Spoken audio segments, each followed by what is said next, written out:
Hey, what's up mga madam? Finally, nakulayan na rin yung plano namin na mag-camping at tama kayo nang nakikita, papunta kami ngayon sa Rainbow 89 sa Tanay Rizal. At dahil nga ayaw na namin pahirapan yung mga sarili namin na mag-commute, nag-rent na lang kami ng sasakyan, good for 7-seaters for only 1,600.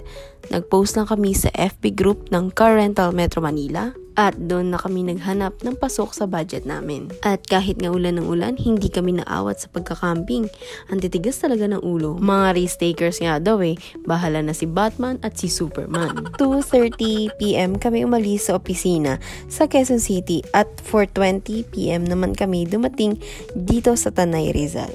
Ang kagandahan lang dito sa Rainbow 89, along highway lang yung campsite nila. Nagpa-drop na lang kami kay Kuya Driver dito sa may entrance at pagkatapos ay ilalakarin na nga lang namin papunta dun sa may registration. Sa entrance nga pala, nagpapaiwan sila ng isang ID. At yes, unahan ko na nga kayo, ito yung campsite na nagkaroon ng problema sa pagitan ng kliyente nila at ng staff. Kaya ang masasabi ko lang, kiber. Nakaplano na to, kaya hindi na kami atras, risk takers nga, diba? At ayaw namin mahusga ng tao dahil hindi naman namin alam kung ano nangyari. Moving forward, dahil ang lamig na nga, ayan, buti na lang may nakita kaming CR. At ito na nga yung pag-akyat namin sa registration. Para sa entrance fee, ang day tour nila ay 100 pesos. Ang overnight naman ay 250. Ang day tour nila ay nagsisimula ng 4 AM hanggang 4 PM. At ang overnight naman ay 2 PM hanggang 11 AM na ng kinabukasan. Nurse! At dahil nga tent yung nirent namin, kailangan namin umakyat sa pinakataas. At syempre, hindi namin papalampasin yung video nila dito. Paparinig namin sa mga kuliglig yung boses namin.